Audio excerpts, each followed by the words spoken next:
ದಕ್ಷಿಣ ಕನ್ನಡ ಜಿಲ್ಲೆಯಲ್ಲಿನ ಆರ್ಥಿಕ ವ್ಯವಸ್ಥೆಯನ್ನ ಬಿಜೆಪಿಯವರು ಸರ್ವನಾಶ ಮಾಡುತ್ತಿದ್ದಾರೆ. ಮಂಗಳೂರಿನ ಆದಾಯ ತೆರಿಗೆ ಕೇಂದ್ರವನ್ನ ಗೋವಾಕ್ಕೆ ವರ್ಗಾವಣೆಗೊಳಿಸುವ ಅಗತ್ಯವೇನಿದೆ?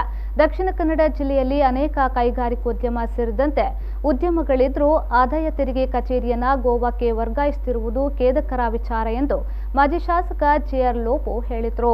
ಅವರು ಮಂಗಳೂರಿನ ಪ್ರೆಸ್ ಕ್ಲಬ್ನಲ್ಲಿ ಸುದ್ದಿಗೋಷ್ಠಿ ನಡೆಸಿ ಮಾತನಾಡಿದರು. ವರ್ಗಾವಣೆಯ ಹಿಂದೆ ಯಾರ ಕೈವಾಡವಿದೆ? ನಮ್ಮ ಕರಾವಳಿಯನ್ನ ನಾಶ ಮಾಡಬೇಕೆಂಬುದು ಇದರ ಉದ್ದೇಶ. ಭಾರತ ಸರ್ಕಾರದ ಆರ್ಥಿಕ ಸಚಿವಾಲಯದಿಂದ ನಮ್ಮ ಜಿಲ್ಲೆಗೆ ನಿರಂತರವಾಗಿ ಅನ್ಯಾಯವಾಗ್ತಾ ಇದೆ. ಬ್ಯಾಂಕ್ಗಳನ್ನ ವಿಲೀನ ಮಾಡಿ ಅದರ ಕೇಂದ್ರ ಕಚೇರಿಗಳನ್ನ ಸ್ಥಳಾಂತರ ಮಾಡುತ್ತಿದ್ದಾರೆ. ಬಿಜೆಪಿ ಆಡಳಿತದ ಸರ್ಕಾರದ ಘೋಷಣೆಗಳೆಲ್ಲ ಘೋಷಣೆಗಳಾಗಿಯೇ ಉಳಿದಿದೆ ಹೊರತು ನಮ್ಮ ಜಿಲ್ಲೆ ಅಭಿವೃದ್ಧಿಯಾಗಿಲ್ಲ. ನಮ್ಮ ಜಿಲ್ಲೆಯ ಆರ್ಥಿಕ ಪರಿಸ್ಥಿತಿಯನ್ನ ಹದಗೆಡಿಸುತ್ತಿದ್ದು ಯುವ ಜನತೆಗೆ ಉದ್ಯೋಗ ಸಿಗಲು ನೀವೇನು ಮಾಡುತ್ತಿದ್ದೀರಿ ಎಂದು ಪ್ರಶ್ನೆ ಮಾಡಿದ್ರು. ನಮ್ಮ ದಕ್ಷಿಣ ಕನ್ನಡ ಜಿಲ್ಲೆ, ಉಡುಪಿ ಜಿಲ್ಲೆ, ಅವಿಭಾಜಿತ ದಕ್ಷಿಣ ಕನ್ನಡ ಜಿಲ್ಲೆ ಅಭಿವೃದ್ಧಿ ಆಗಲಿಕ್ಕೆ ಸತತವಾಗಿ ಶ್ರೀನಿವಾಸ್ ಮಲ್ಯರವರಾಗಿರ್ಬೋದು,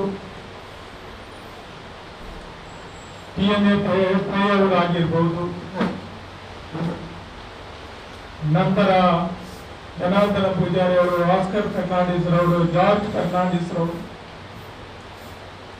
ಪೂರತ್ತ ಮೊಯ್ಲಿ ಅವರು, ಹೀಗೆ ವಿವಿಧ ನಾಯಕರು ಸತತವಾಗಿ ನಮ್ಮ ದಕ್ಷಿಣ ಕನ್ನಡ ಜಿಲ್ಲೆಯ ಅಭಿವೃದ್ಧಿಯ ಕಡೆಗೆ ಗಮನವನ್ನು ಕೊಟ್ಟಿದ್ದಾರೆ, ಕಟ್ಟಿಕೊಂಡು ಬೆಳೆಸಿಕೊಂಡು ಬಂದಿದ್ದಾರೆ. ಆದರೆ ಇವತ್ತಿಗೆ ಈ ಇಡೀ ಆರ್ಥಿಕ ವ್ಯವಸ್ಥೆ ಸರ್ವನಾಶ ಆಗ್ತಾ ಇದೆ. ಇದಕ್ಕೆ ಸಂಪೂರ್ಣವಾಗಿ ಬಿಜೆಪಿ ಪಕ್ಷ ಜವಾಬ್ದಾರಿ ಮತ್ತು ಕಾರಣ. ಮೊದಲನೇದಾಗಿ ಇತ್ತೀಚೆಗೆ ಪತ್ರಿಕೆಯಲ್ಲಿ ಓದಿರಬಹುದು, ಗೋವಾ ಮತ್ತು ನಮ್ಮ ಕರ್ನಾಟಕ ರಾಜ್ಯದ ಕರಾವಳಿ ಪ್ರದೇಶಕ್ಕೆ ಸೀಮಿತವಾಗಿ ನಮಗೆ ಇರುವಂತ ಇಲ್ಲಿಯ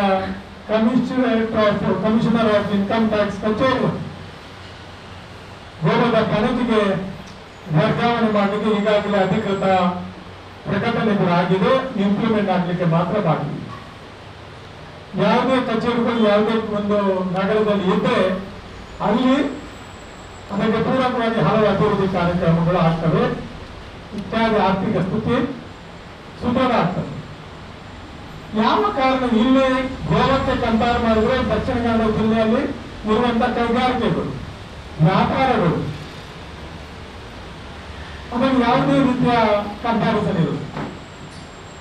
ಇಲ್ಲಿ ಬೃಹತ್ ಕೈಗಾರಿಕೆಗಳಿದೆ, ಗ್ರೋತ್ ಇದೆ, ವ್ಯಾಪಾರ ಇದೆ, ದೊಡ್ಡ ದೊಡ್ಡ ಕೈಗಾರಿಕೆ ಎಲ್ಲ ಇದೆ.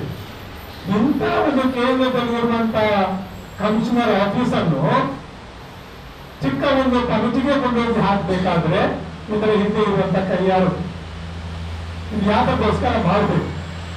ಯಾಕೆ ಮಂಗಳೂರು ಮತ್ತು ನಮ್ಮ ಇಡೀ ಕರಾವಳಿಯನ್ನು ನಾಶ ಮಾಡಬೇಕು, ಹಿಂದಕ್ಕೆ ಕೊಂಡೋಗಬೇಕಾದ ಉದ್ದೇಶ. ಭಾರತ ಸರ್ಕಾರದ ಆರ್ಥಿಕ ಸಚಿವಾಲಯದಿಂದ ನಮ್ಮ ಜಿಲ್ಲೆಗೆ ನಿರಂತರವಾಗಿ ಅನ್ಯಾಯ ಆಗ್ತಾ ಇದೆ. ನಮ್ಮ ಬ್ಯಾಂಕುಗಳು, ವಿಜಯ ಬ್ಯಾಂಕ್ ಆಗಲಿ, ಸಿಂಡಿಕೇಟ್ ಬ್ಯಾಂಕ್ ಆಗಲಿ, ಈ ಬ್ಯಾಂಕುಗಳನ್ನು ಮರ್ಜ್ ಮಾಡಿ ಮತ್ತೆ ಕಾರ್ಪೊರೇಷನ್ ಬ್ಯಾಂಕ್, ಈ ಬ್ಯಾಂಕ್ಗಳನ್ನು ಮರ್ಜ್ ಮಾಡಿ ಅದರ ಕೇಂದ್ರ ಕಚೇರಿಗಳು ಇದನ್ನ ಸ್ಥಳಾಂತರ ಆಗುವ ಹಾಗೆ ಮಾಡ್ತಾ ಇದೆ.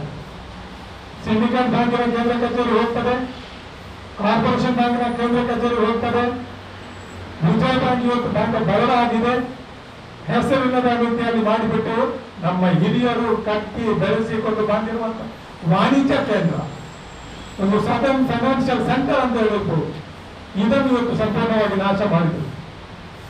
ಇದಕ್ಕೆ ಕಾರಣ ಬಿಜೆಪಿ ಮತ್ತು ಕೇಂದ್ರ ಸರ್ಕಾರದ ಆರ್ಥಿಕ ಸಚಿವಾಲಯ. ಇವತ್ತಿಗೆ ಅದೇ ಆರ್ಥಿಕ ಸಚಿವಾಲಯ ನಮ್ಮ ಇನ್ಕಮ್ ಟ್ಯಾಕ್ಸ್ ನ ಕಮಿಷನ್ ಆಫೀಸ್ ಅನ್ನು ಕೂಡ ಇಲ್ಲೊಂದು ಎತ್ತಂಗಡಿ ಮಾಡಲಿಕ್ಕೆ ಕ್ರಮ ತಗೊಂಡಿದೆ. ಯಾಕೆ ಎಂಬ ಪ್ರಶ್ನೆಯನ್ನು ನಾನು ಅವರ ಮುಂದೆ ಇಡ್ತೀನಿ. ಕಳೆದ ಹಲವಾರು ವರ್ಷಗಳಿಂದ ಕೇಂದ್ರ ಮತ್ತು ರಾಜ್ಯ ಸರ್ಕಾರದಲ್ಲಿ ಬಿಜೆಪಿ ಪಕ್ಷ ಆಡಳಿತದಲ್ಲಿದ್ದು ದಕ್ಷಿಣ ಕನ್ನಡ ಜಿಲ್ಲೆಗೆ ನಿಮ್ಮ ಕೊಡುಗೆ ಏನು ಎಂದು ಮಾಜಿ ಶಾಸಕ ಜೆಆರ್ ಲೋಪೋ ಪ್ರಶ್ನೆ ಮಾಡಿದ್ರು.